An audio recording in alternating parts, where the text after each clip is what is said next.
Bing emotional आणि emotional फुल यात अजिबातच थिन लाईन नाहीये. यातला फरक आपल्याला सहजपणे कळू शकतो. पण आपल्याला आपल्याच इमोशन्स बद्दल इतके गैरसमज असतात की आपण कधी इमोशनलचे इमोशनल फुल होतो हे आपल्याला पण कळत नाही. नमस्कार, मी आरती स्वागत करते तुमचं आरतीच संग्रह या माझ्या युट्यूब चॅनेलवर आणि प्रवास 2.0 सिरीजच्या 7व्या आणि अक्षरशः तुम्हाला झोपेतून जागा करणाऱ्या भागात. तर आजच्या भागात मी तुमच्याशी 5 सवयी शेअर करणार आहे आणि त्या ऐकून जर तुम्हाला असं वाटलं की अरे अच्छा हे तर मी पण करते किंवा माझ्यासोबत पण असं होतं, तर सॉरी, पण तुम्ही इमोशनल नसून इमोशनल फूल आहात. इमोशन ही इतकी जास्त पॉवरफुल जादू आपल्या जवळ आहे, पण ही जादू वापरायची कशी हेच आपल्याला माहित नाहीये. त्यामुळे आपण आपल्या इमोशनच्या जादूची छडी चुकीच्या ठिकाणी चुकीच्या प्रकारे वापरतो आणि ती जादू आपल्यावरच उलटते. डोंट वरी, मला कळतंय की तुम्ही आता थोडे कन्फ्युज झाले असाल, पण व्हिडिओ शेवटपर्यंत पहा, तुम्हाला तुमच्या सगळ्या प्रश्नांची उत्तर मिळतील. पहिली सवय आहे उपकारांचं ओझं. हिने माझ्यासाठी हे केलं होतं, त्याने मला तेव्हा मदत केली होती, किंवा हिने मला जॉब लावून दिलाय, किंवा ह्याच्यामुळे मला तेव्हा मी वाचले होते. म्हणून त्यांच्या हा मध्ये हा करणं, आपल्याला पटत नसेल तरीही आपल्याला आपलं मत न मांडता येणं, हे इमोशनल नाही तर इमोशनल फूलचं लक्षण आहे. सिमिलरली आपण पण कधी कधी दुसऱ्यांना उपकारांचं ओझं देतो, की मी तुझ्यासाठी हे केलं होतं ना, तर आता तुला हे माझ्यासाठी करावंच लागेल. ही भावना आपण समोरच्या व्यक्तीला देतो. हेही इमोशनल नसून इमोशनल फूलचं लक्षण आहे. समोरच्याकडून या अपेक्षा आपण कशाला ठेवायच्या? आपण जेव्हा त्या व्यक्तीला मदत केली होती किंवा आपण त्या व्यक्तीसाठी काही केलं होतं, तर त्यामागची भावना जर परतफेडची असेल तर ठीक आहे.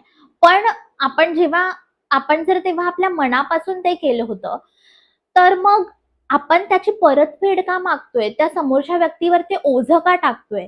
किंवा आपण स्वतः ते ओझं का घेतोय, की ह्याने मला मदत केली होती, तर आता मी ते याला नाहीच बोलू शकत. यामुळे आपण आपली 4 कामं बिघडवून घेतोय. कळतंय?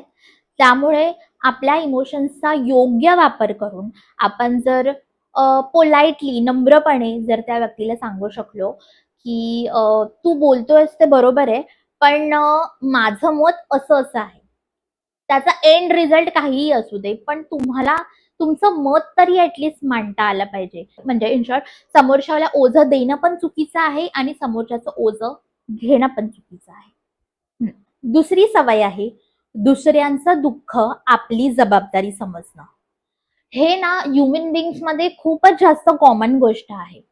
अ, जेव्हा समोरचा व्यक्ती प्रॉब्लेममध्ये असतो, तेव्हा आपण त्याच्यासाठी एम्पॅथी फील करू शकतो, त्याचं सांत्वन करू शकतो, त्याला गाईड करू शकतो, त्याला ॲडवाईस देऊ शकतो किंवा त्याला मदत करू शकतो. पण ती आता माझीच जबाबदारी आहे, असं नाही आपल्याला करायला हवं. हे इमोशनल फूलचं लक्षण आहे, इमोशनलचं नाही. कारण त्याच्या आयुष्यात आता ज्याही गोष्टी चालू आहेत, त्याच्यावर जो प्रसंग आला आहे, तो त्याच्या कृतीमुळे आलाय. त्याने जो वेळ वाया घालवला, त्याने ज्या चुकीच्या ॲक्शन्स घेतल्या त्याच्या आयुष्यात, किंवा त्याने योग्य वेळी योग्य गोष्टी केल्या नाहीत, त्यामुळे त्या व्यक्तीवर तो प्रसंग आलेला आहे. मग त्याची जबाबदारी आपण का घ्यायची? हां, मी मान्यच करते, की आपणच आपल्या लोकांना मदत करायची असते. त्यांना प्रॉब्लेममधून बाहेर काढायचं असतं. पण त्यांचा प्रॉब्लेम कोणत्या प्रकारचा आहे, हेही समजणं तितकंच महत्त्वाचं आहे. जर समोरचा व्यक्ती त्या चुका करण्याच्या आहारीच गेला असेल, त्याला कळत असून पण तो सेम चुका सारख्या करत असेल, तर आपली जबाबदारी नाही आहे त्याला तिथून बाहेर काढण्याची. आपण त्याला गाईड करू शकतो, ॲडवाईस करू शकतो, एकदा दोनदा मदत करू शकतो, समजवू शकतो. पण ही आपली जबाबदारी नाही आहे. जर तुम्ही इमोशनल फूल नसाल, तर तुम्ही हे समजू शकता. तिसरा आहे कम्फर्ट झोन. हे खूप जास्त डेंजरस प्रकार आहे हा. अ, खूप सारे वस्तू, ठिकाण आणि लोक आपल्यासोबत खूप वर्षांपासून आहेत, किंवा आपण त्यांच्यासोबत खूप कम्फर्टेबल आहोत. फक्त आणि फक्त म्हणून आपण त्यातून बाहेर नाही पडत. आपल्याला माहित असतं की आपलं इथे राहून प्रगती नाही होणार आहे, आपण आयुष्यात पुढे नाही जाऊ शकणार आहे. पण तरीही आपण त्याच त्याच ठिकाणी राहणं, त्याच लोकांसोबत राहणं आणि त्याच वस्तूंमध्ये राहणं प्रिफर करतो. या लोकांसोबत मी खूप वर्षांपासून आहे किंवा ही माझी खूप जुनी मैत्रीण आहे किंवा या ठिकाणी मी खूप वर्षांपासून राहते. किंवा वस्तूंच्या बाबतीत असं असतं की हे माझ्या पहिल्या बॉयफ्रेंडने दिलेल्या सगळ्या वस्तू आहेत. तर मी या फेकू नाही शकत. तर ह्या सगळ्यामुळे आपण एक इमोशनल ब्लॉकेज तयार करतो आपल्या आयुष्यात. त्यामुळे योग्य वेळी अयोग्य लोकांपासून लांब होणं, अयोग्य ठिकाणाहून लांब होणं, अयोग्य वस्तूंना आपल्या आयुष्यातून डिक्लटर करणं खूप महत्वाचे आहे. नाहीतर आपण आयुष्यभर इमोशनल फूल बनून राहू. चौथा आहे इन्स्टंट रिॲक्ट करणं.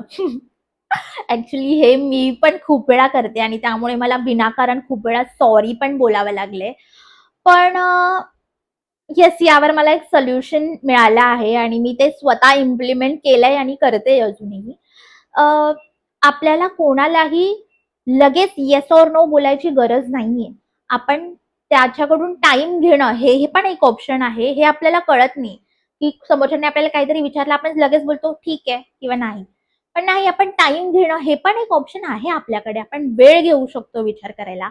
दुसरी गोष्ट, एखादी अशी काहीतरी सिच्युएशन असते, आपल्याला वाटतं मी तर बोलतेच जाऊन काहीतरी. तेव्हा 2 मिनिटं फक्त थांबा आणि 3-4 वेळा स्वतःला विचारा, मी बोलू की नको, बोलू की नको, बोलू की नको, आणि 3 वेळा विचारल्यानंतर पण जर तुम्हाला असं वाटायला पाहिजे की हा बोलतेच, तर तुम्ही बोला. पण जर तुम्हाला वाटत असेल थांबते आता नाही बोलत, नंतर बघते, तर नंतर बघा. पण ते 2 मिनिटं थांबणं ना खूप जास्त युजफुल ठरतं. आणि कसं आहे ना, आपल्या या स्वभावाचा दुसरे पण खूप गैरवापर करून घेतात. समोरच्या व्यक्तीला जर माहित पडलं ना की ही व्यक्ती लगेच रिॲक्ट करते किंवा आपण आपल्याला हवी असलेली रिॲक्शन हिच्याकडून क्विकली घेऊ शकतो, तर त्या गोष्टीचा गैरवापर करतात. त्यामुळे आपल्याला स्मार्ट बनलं पाहिजे. इमोशनल फूल न होता 2 मिनिटं थांबलं पाहिजे आणि 2 वेळा स्वतःला विचारलं पाहिजे की मी हे करू की नको, मी हे बोलू की नको, आणि त्यानंतर तुमचं जे उत्तर असेल ते तुम्ही केलं पाहिजे. येस. 5वं आणि शेवटचं आहे गिल्ट ट्रिपमध्ये राहणं. बापरे! हे तर वर्स्ट आहे ही गोष्ट खूप जास्त. आपण एखादी चूक करतो किंवा ती चूक पण नसते. आपण एखादी गोष्ट करतो आणि नंतर आपल्याला वाटतं की शिट, मी हे नाही करायला पाहिजे होतं किंवा शिट, मी असं का केलं? आणि मग आपण आपल्या अख्खं आयुष्यभर तेच विचार करत राहतो, की शिट यार, माझ्याकडून ही चूक झाली. शिट यार, मी असं नाही करायला पाहिजे होतं.